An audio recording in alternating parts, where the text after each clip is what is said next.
twists are something that I've tried to not completely eliminate, but I've tried to sort of pull back a little bit on that um in my games. And I don't think I completely remove them. I think I just try to change my approach so that it's not about like you thought this and now it's this twist. Like a good example is this one here, right? I think that as you learn more about the history of a place and more things come into focus, it may change your interpretation of the facts. I think that that's a lot more satisfying. That's a lot more repeatable, right? That sort of like, okay, what's going on here? At the surface, it looks like this, but let's see what's really going on. Like that ends up being, I think, a lot more satisfying both to create, to design, but also to as a player to play, to engage with again and again and again. Because the twists, it's kind of like what you're saying. Like, do I want? I had to stop myself at one point and say, do I want every NPC that I introduce to my players to be an NPC that they're kind of side like looking at, going, when's this one going to betray us? I was like, no, I don't really want that.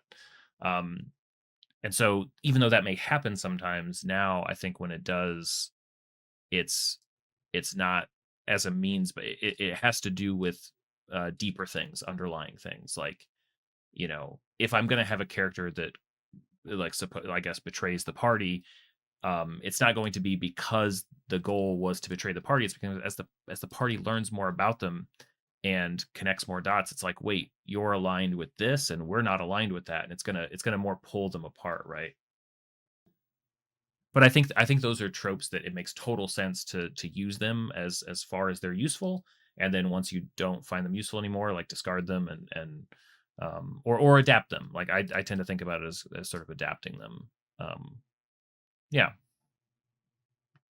still working on it though. Like it's kind of like my tendency to work some element of like time manipulation into so many of the stories that I want to tell because I just find it so fascinating. Like, you know, can't change everything. Can't can't fix everything at once. Construct with a scenario.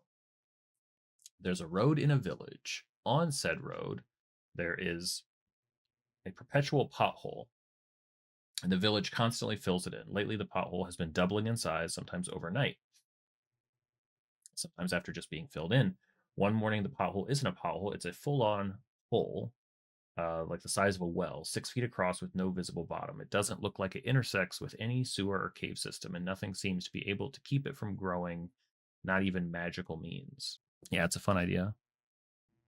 In my game, it's a similar idea, but it's been a mountain that's been growing a lot slower. It doesn't happen overnight, but like a mountain that didn't exist, 1,000 years prior.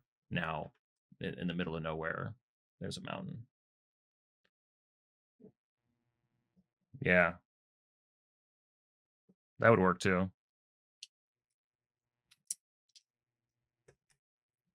Or you're shrunk down to whatever crazy, like it's almost like the quantum realm, right? Like you're down at such a crazy small size.